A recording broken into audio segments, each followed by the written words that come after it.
All right, welcome back to the Just Joking podcast. Wait, did I say that right? Just joking. Just joking. Just joking. I think I screwed up the intro. We'll find that out later. Yeah, I think you did. But I wasn't going to say anything. You were on a roll. Hey, post edit. That might get fixed. All right, man. So, look, we are recording this February 3rd. Yes, we are. And in the month of February, it's Black History Month. Black History Month. You know, I learned something interesting, and I'm 36 years old. Yeah. Black History Month is not just observed in the U.S. No. It is observed in, 4 other countries. That's cool. I didn't know that either. I mean, we concern ourselves only with ourselves. We're so fucking, you know what I mean? In the U.S. and in Canada, it is in February. Okay. Which is the shortest month of the year. Don't get me started on that. We gave y'all the shortest fucking month, dude. But then in the 2 other countries, and I can't think, I want to say it's the Netherlands, which it kind of surprised me. Yeah. It's in October. Okay. So I found that fascinating because when I was looking this up today, I was like, I never knew that. It also kind of brought me into this kind of realm of thinking as well. And this is the King Smith thought about observing Black History Month. It's nice to have something that we can emphasize. Yes. I would also challenge everyone that, Black history is American history. Yeah, absolutely. American history is Black history. And it is no more or less important than other cultures that is mixed in our melting pot of the U.S. Yeah. For the people that are, out there that, and I'm not going to change that person's mind. The person that goes, well, we gave you guys a whole month. Why don't we have a White History Month? I'm not going to change that. I would that argue person's that mind. Every month is White History Month. You know what I mean? Because we get June or some shit. You know what I mean? I'm terrible. I don't even know. The reason why I say June is because that's when we have the Puerto Rican Day Parade in New York. So I assume that's just the start of. That's like us saying, that's the start of our fucking month. So we do it in June. We also have Valentine's Day. Now, is Valentine's Day in your household something that you guys celebrate and observe? Not really. I mean, it's one of those things where I do my best. I'm terrible because I hate holidays in general. Yeah, me too. Oh my goodness. Yes. But I try to live by the every day is Valentine's Day, that bullshit nonsense to get out of it. You know what I mean? I call it bullshit, but you know me. I feel that way about Father's Day and Mother's Day and all those other stupid days of observance. That to me, it's like, what is wrong with us? They're participation trophy days. That's all they are. I like how you put that, because to me, it's like, what is wrong with us that we have this day that you're supposed to honor and celebrate your parents, that you're supposed to honor and celebrate your kids. I think honor and celebrate for love. The ones, I think for the days that it's about the children and the parents, I think those days are cool because kids love to show their parents how much they love them.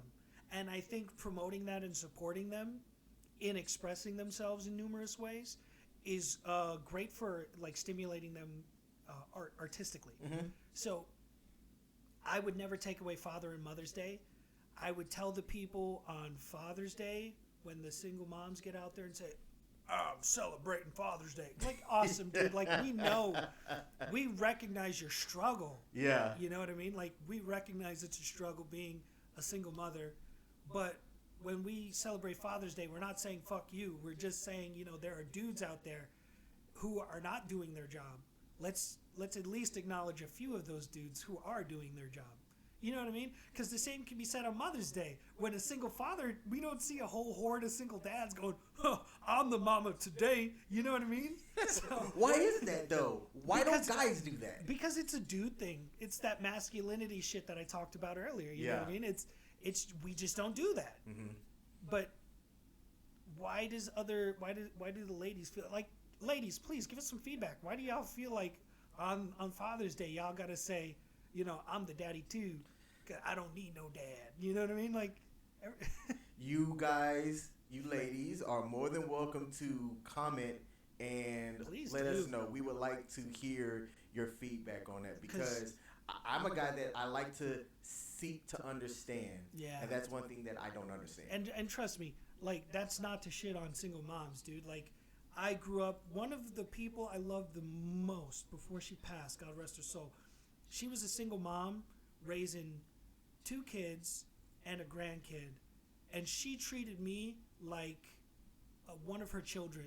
Mm-hmm. And she was the sweetest lady I ever knew. And we were living in a horrible place, and I grew up with her son, and I would sleep over at their house all the time. Like we would, like growing up together before, you know, the hood changed the way we thought of the world. We were like brothers, man, and I miss that. And she was amazing. So yeah, single moms have a hell of a job, but that doesn't mean you gotta shit on the guys just because we have a day. Yeah. You know? So I don't know. It's one of those things. How much do you know about investing? Almost nothing. Almost nothing. Yeah. There was a frenzy last week in that I do know. in the stock market. There were, I'm pretty sure everybody's probably tired of hearing about GameStop and AMC, the movie theater chain. Yeah. It made some people millionaires. Yes. And, Yes, it did. And I'm going to do my best job of trying to explain this. And please, people that are smarter than me, chime in. So my understanding is there was a group of people in a subreddit, Wall Street Bets, which I have not followed, by the way. And there's people that understand, like, when you hear these terms like shorts and options and shorts that are expiring and short squeezes. I've heard of them, but I don't have like a full understanding of them. So these retail investors, which they call people that are retail investors, your regular Joe Schmoes, like not people that are brokers or have like a, you know, financial background. But there was word that these big hedge funds are betting against like GameStop. Yeah. And They were doing something doing called what's called a shorting. short, Yeah. which is where, and this is the simple explanation that I give that I'll say that makes sense to me, is that if you want to bet on a stock to decrease, you short that stock. So what that means is I don't own that stock. All right. So if that stock is at $10 and you're thinking that it's going to, drop down, then you borrow that stock from me. Yeah. All right. And then It drops. when it drops, you'll sell it at the price that it dropped to, and then you pocket that difference. Yeah. So Shady shit. so that's what it means to short a stock. Whereas most people, when you think of investing, you think of, all right, I want to buy into this stock. This stock price is going to go up, and there's a lot of different factors that kind of go into how a stock gets its stock price, and that's a whole financial course in itself. Yes, it is.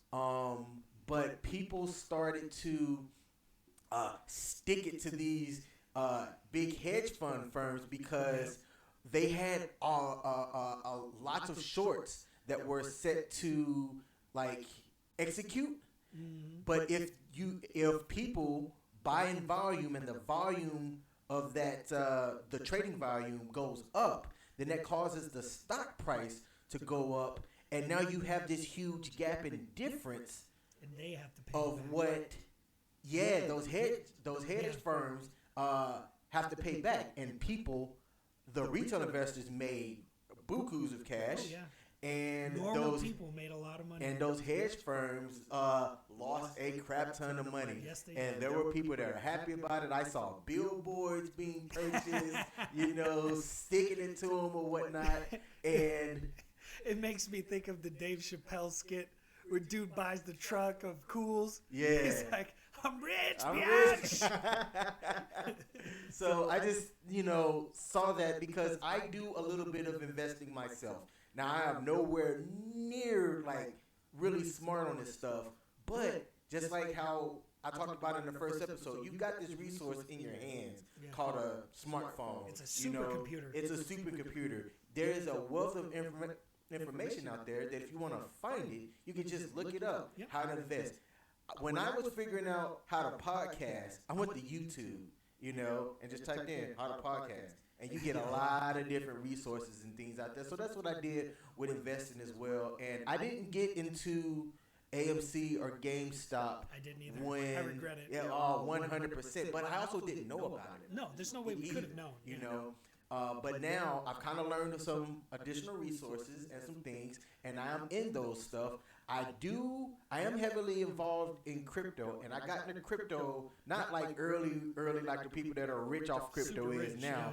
But I've had some significant gains where my crypto gains have well outpaced my stock market stuff that I'm doing, to where I kind of think that I'm going to pull back from just regular stocks and things and focus on crypto, but also keeping my head in the news to understand what crypto is going. Because a lot of people don't understand what crypto is.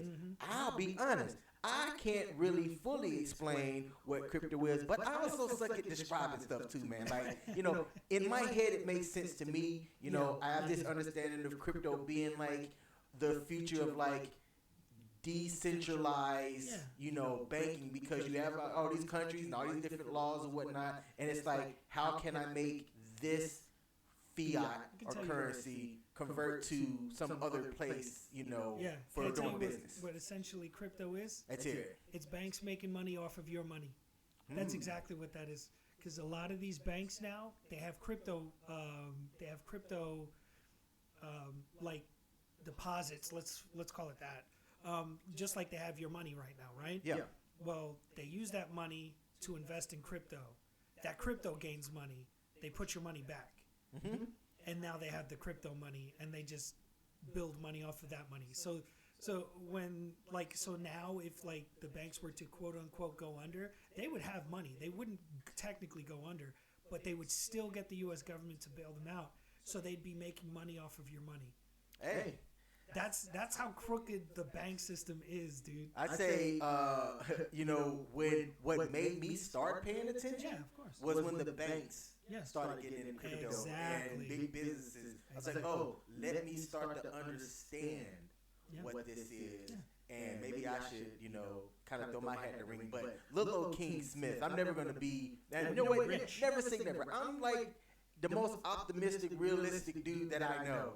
I'll never say never, but at the same time, let's be realistic. I can't compete with like old money. You know what I'm saying? That's got that, backing of, major banks and that fuck you money. Yeah, I didn't want to say that, but yes, that fuck you money. Now, Joe. Yes, sir. We have this segment on this show called "What the Hell." Oh, yes. And for this segment, you never know what the subject's going to be. It's always a surprise to me. Now, what would you think is the current record holder for the Guinness Book of World Records for consuming chicken nuggets in a minute? How many do you think? Oh, Jesus. In a minute? In 1 minute. I'm going to go with like something in the 40 range. Something in about the 40 range. Yeah, because I assume eating a nugget takes longer than a second, and you only have 60 seconds. So I would probably say something in the 40 range. And that's optimism. Like, I don't know. I was surprised when I found this, and I thought it was interesting. So, Neela Zester, the former Miss Earth New Zealand and a medical student, found time to be an eating champ. Jesus. Guinness World Records on Wednesday of this week posted a video of her setting the mark for most chicken nuggets consumed in a minute. So, in this clip, it showed her devouring in real time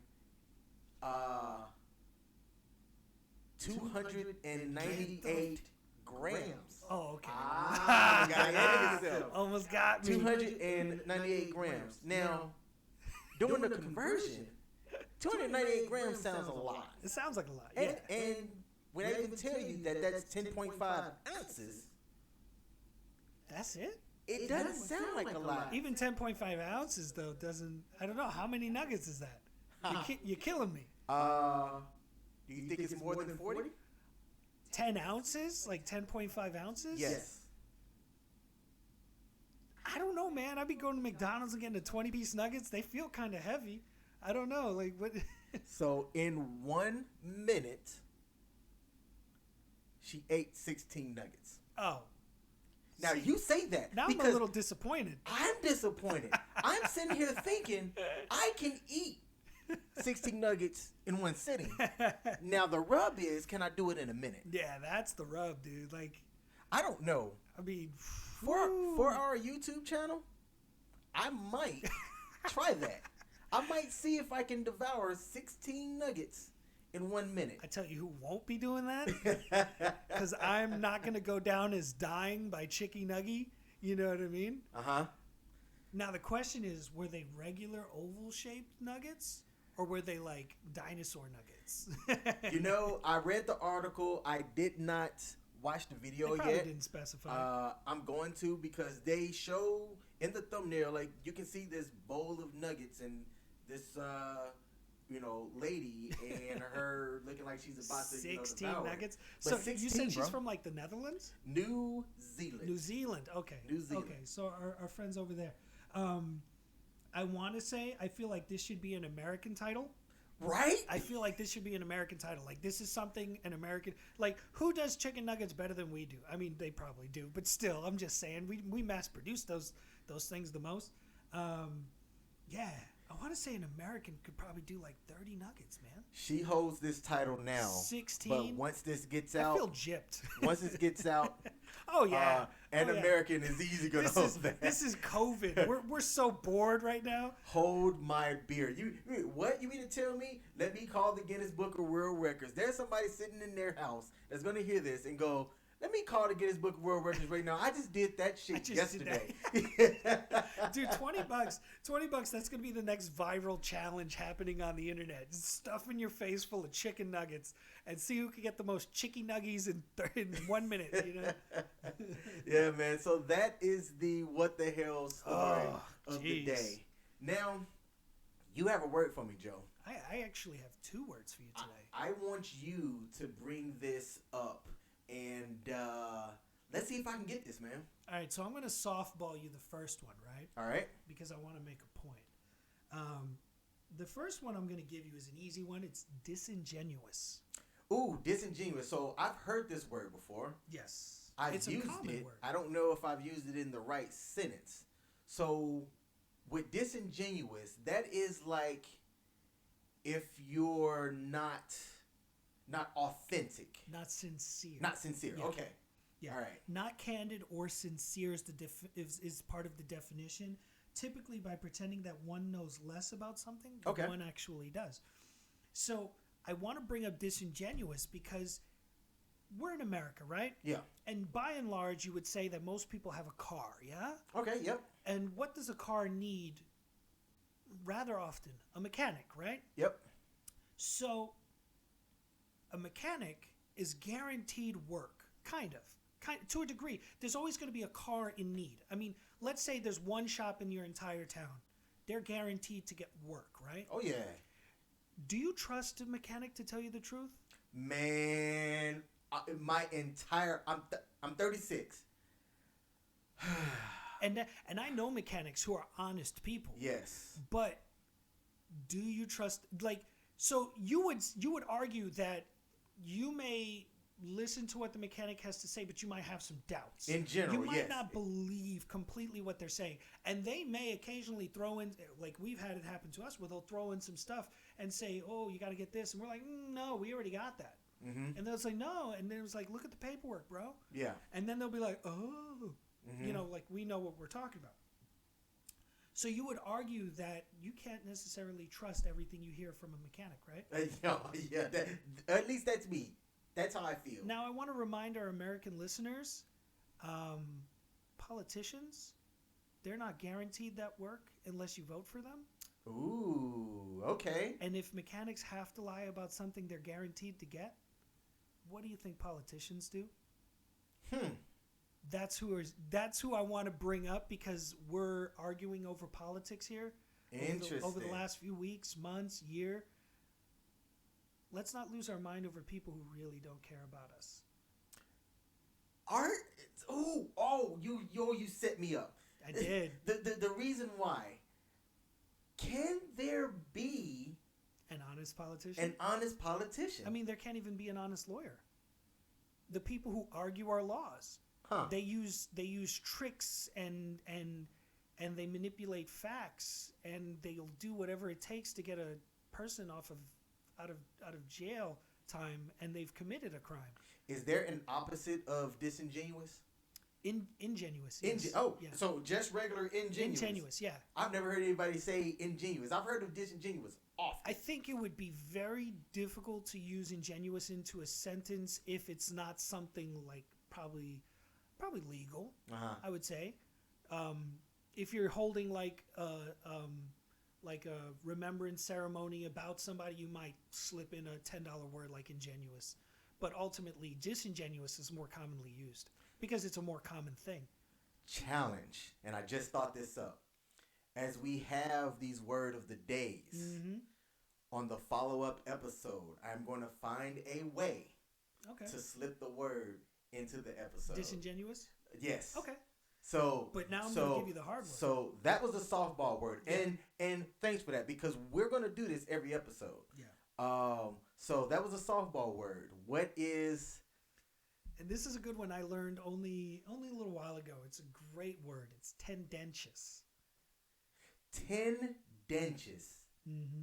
Tendentious. Okay, with no context, I'm going to do what I do and just take a stab at it. Tendentious. Tendentious is when you have tendencies of being facetious, but you don't know how to deal with it, so you're tendentious. You know, I really love that you clung to tendency, the tenden, because you're not wrong. Oh, in that tendency is like a derivative of tendentious. Okay. Tendentious is expressing or intending to promote a particular cause or point of view, especially a controversial one. So when I brought up disingenuous, I was being very tendentious. Man, hey, y'all can't see my smile right now, but I like how you did that, Joe, and thank you for that. Yeah, appreciate it. Thank you for that. There's been various words, and this segment of this podcast was just brought on by the fact that me and Joe have conversations all the time. And it's gotten to where, like, he'll say a word, and I'll nod and pretend like I understand what the hell he's saying. And he doesn't use these words to be pretentious or anything like that. Not at all. But, like, I'll have to go back and, like, Google it. Eventually, I got to where I just told him because I knew him to go, hey, Joe, I don't know what that word means. And then he'll tell me. But, see, in his job, in his background, he, uses words and things, and he has to communicate. Somebody that works in communication, I would expect to, be able to, have a vocabulary that's a little bit more expressive than, King Smith from Alabama. Yeah, but see that in itself right there that's not a great excuse, and that's not a hit on you. That's why I said it. It's not a hit on you. That's why I said it, though. So here's a little reason why I really love this opportunity to do this. When I was a kid growing up in the projects, I went to a school that was like you literally went to one school and then the next school is right, like you go from like middle school to like junior high school, and they're right across the street from each other, and it's all from low income housing, and everyone comes from like that district, right? And there was a teacher who really, really didn't like how talkative I was. But instead of making me feel bad about it, or at least doing it in his own teacherly way, he taught me different ways of saying talkative. He taught me loquacious. Yes, the first time I heard that word was from you. Yes, he taught me verbose. And he taught me to use the synonyms for the same word and to not be ashamed to use those words. Okay. Like, I couldn't use those words in my neighborhood. I get my ass beat. I got my ass beat for not even trying to use those words. So imagine if I used them. Yeah. People would have thought I was being pretentious, which I would not have been doing. I would have been exercising my vocabulary so that we don't lose words, which we tend to do. They say we lose like a few hundred words a year or something like that, where we just don't use them anymore.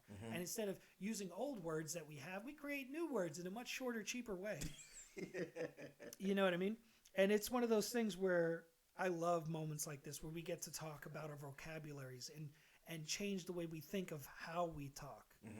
Because coming across pretentious, if you're just talking to somebody and they assume you're being pretentious, it's probably because they don't know what you're talking about. Yeah. But if you're coming at somebody some sort of way, then yeah, you're probably being pretentious. But if they're smart enough, it doesn't matter. They know what you're talking about, you know? And I think if you educate yourself on language and dialect and how to talk, and that doesn't mean how I talk is the way everybody should talk, because that would be really fucking boring. But what I mean is, if we build our vocabularies, our enemies have a harder time keeping up with us. Yeah. You know what I mean? So it's one of those things where build your vocabulary. Talk like you know what you're talking about. It's harder for people to think they're smarter than you when they're not. So I got the softball that I'm going to try to bring into the next episode. Yes. Which was disingenuous. Yes. And the word that there was no way I was going to get that. If I would have got that right, yeah, I would have went out and bought a Powerball ticket. But that word was tendentious. Tendentious. Tendentious. All right. Well, hey, man, this has been a good episode too, brother. And I had a personal goal in my mind. I was going to see how many times you said, you know what I mean? And brother, you got through the whole episode. When I go back and edit this and, play it back, I don't think you said it one time. No, I think you got close. I think I said it a few times. Okay. Yeah. Okay. I started to hear myself say it now, so I'm trying to. I mean, like one of my friends said, I should use that, put it on a shirt. You know what I mean? Yeah. And I thought about that. I'm like, you know what? You're right. But so I'll still say it because I know me. Yeah. I said it to my wife like 5 times, describing this to her. So I know I'm gonna say it again. So yeah, it's in the episode a few times. Well, hey, man, this has been episode 2 of the Just Joking podcast. Be sure to tune in on all major podcasting platforms. We have a Facebook community page as well. If you search up Just Joking podcast, we come up. We're going to start having more content, guys. We're definitely going to get the content and put the content up. We're going to have also on our YouTube page other things that come from the podcast that Joe and I just kind of have on our mind. So be engaged, comment, leave us messages. Right now, we're not that big, so that if you send us something, we're guaranteed to see it. Yeah, definitely. And get involved. Thanks for tuning in.